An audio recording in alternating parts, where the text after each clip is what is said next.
Now, who does the best job of putting their customers first and making the hero's journey? It's schools. I've just been to my daughter's graduation ceremony, and I can tell you that they do a fabulous job of doing what the textbooks say, and that is to make your hero the customer. I'm going to share on this podcast how that makes a difference to you if you're running your own business, because the hero's journey is a common narrative in theatre, movies, but also it's the best way to generate productive public relations for you and your business. Now, let's just think about that. When you're sitting there as a proud parent or grandparent, aunt or uncle, and watching your child about to leave their school, the teachers come up and they announce the children in order. And what they do is they celebrate the successes and the achievements of each of the children one by one, and then collectively as well. We as proud parents, we're part of the team, we're part of the supporting team for the children, but it's the children who we have all worked very hard to take from one place, beginning of school, to the end of a particular journey, in this case going from the nursery school through to the end of grade 6 and getting them ready to go to the next part of the journey. Schools do this intuitively because what schools recognize is that actually we care about the school, but we're really all focused on how well the children do, and the performance and the well-being and the happiness of our children is a reflection of how well the school is run. Now, when it comes to public relations for our own businesses, how many of us consider our customers or our staff or our partners in the same way? Most of us stand up when we're doing our public relations or advertising and we talk about ourselves. We talk about how great we are. Now imagine if 30 children were standing there and 60 parents were sitting there in the audience, and the head teacher was to get up and talk about themselves and say what a great job they've done and how wonderful the facilities are and how the teachers deserve all the credit. And the children just happened to be there. We paid for the children to be there, or certainly the taxpayers did.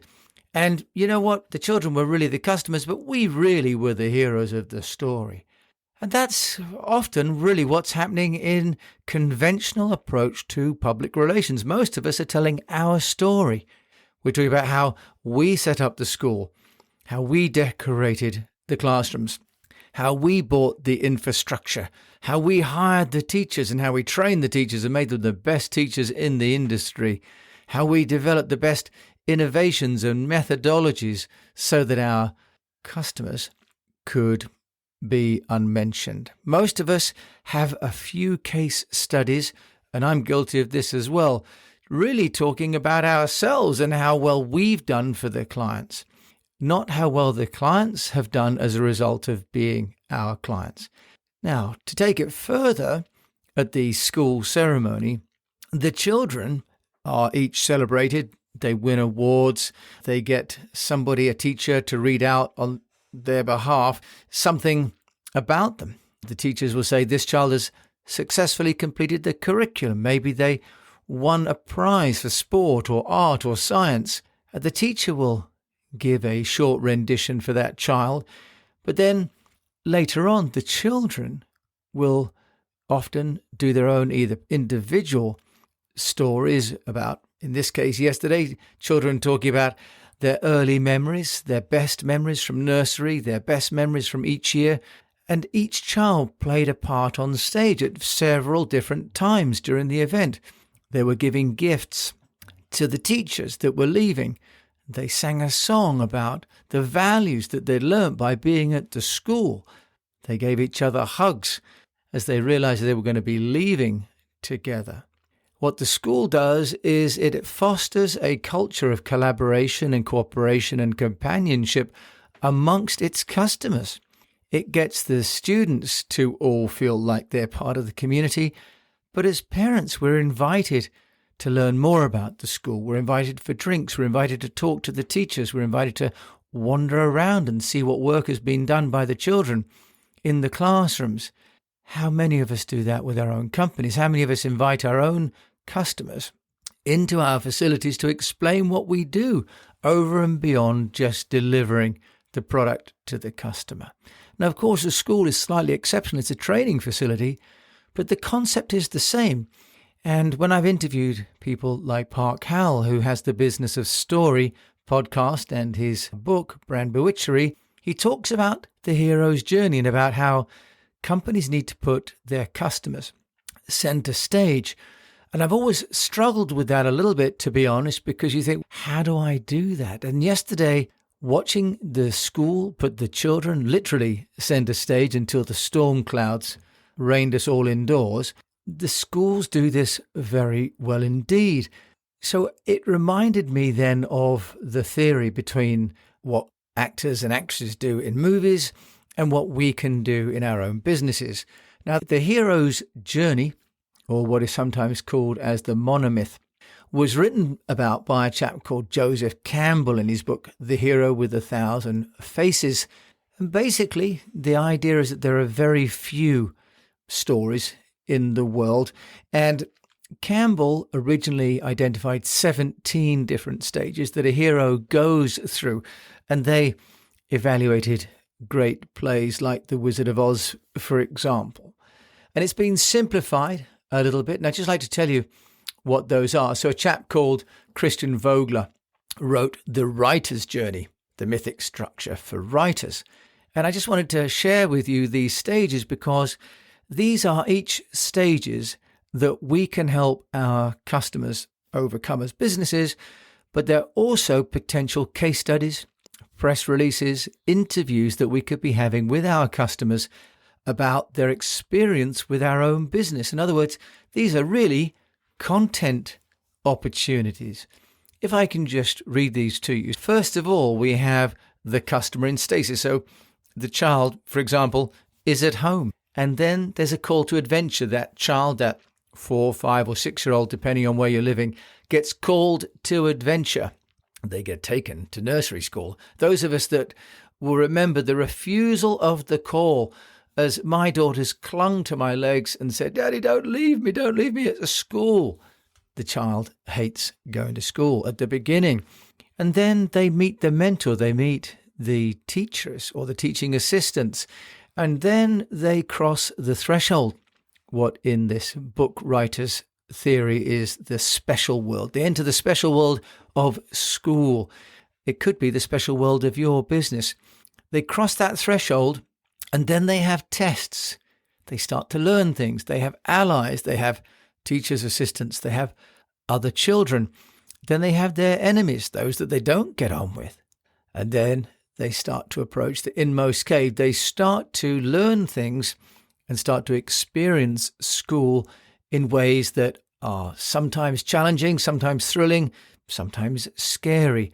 And actually, every customer goes through this as well because they start to trust us as companies.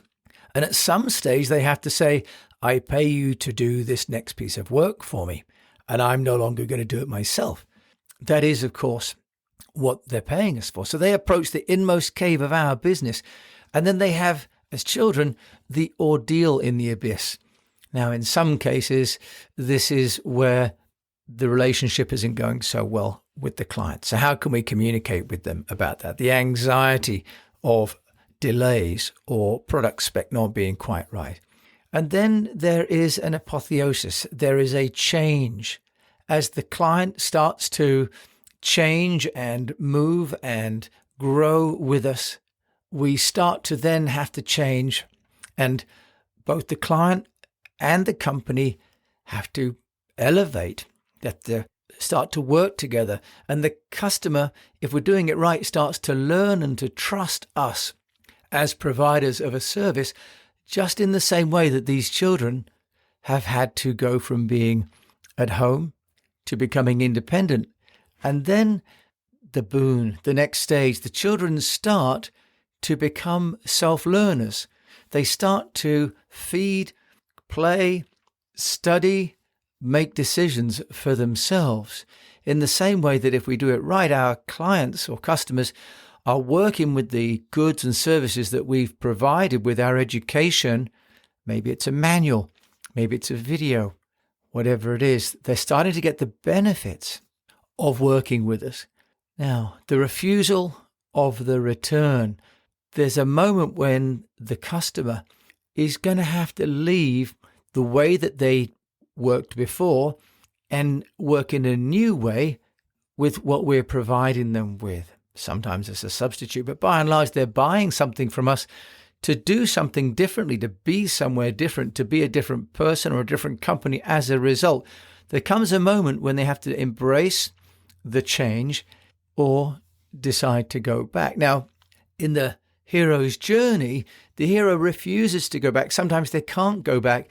And in the school analogy, the children can't go back. They're too old. Sometimes they're held back a year. But even if they want to, these children have to grow up. They have to move from one grade to the next, whether they like it or not. And what we're hoping is at school, the mentors, the teachers, and all the support staff around them are facilitating that growth so the children don't want to go back. And we as providers of services and goods and products, our role is to be the mentor, is to help our customer to adopt the change and to introduce that change within their own business or their own lives so that it's positive. Just in the same way that our children, as they get to be more independent, start to decide they don't want us as parents to play the same role anymore. I still have a role of driving them everywhere. I still have a role of paying for everything. But now they want to organize their own social events. They want to study their homework themselves. They know how to do online shopping themselves. They know how to watch TV and make their own choices. They know how to make their own food. They're all skills that I've taught them as a parent. And these are all skills that we are sharing with our customers in whatever way that is, whether it's through an instruction booklet or a video or an online guide. We're trying to help our clients to grow past the immediate need that they had when they met us, move past that, and so that when they come to stage 12, which is the road back home, this is where they have a choice. They can go back, but actually what happens is they go back, but as a different person. So their behavior is different. The way they operate is different.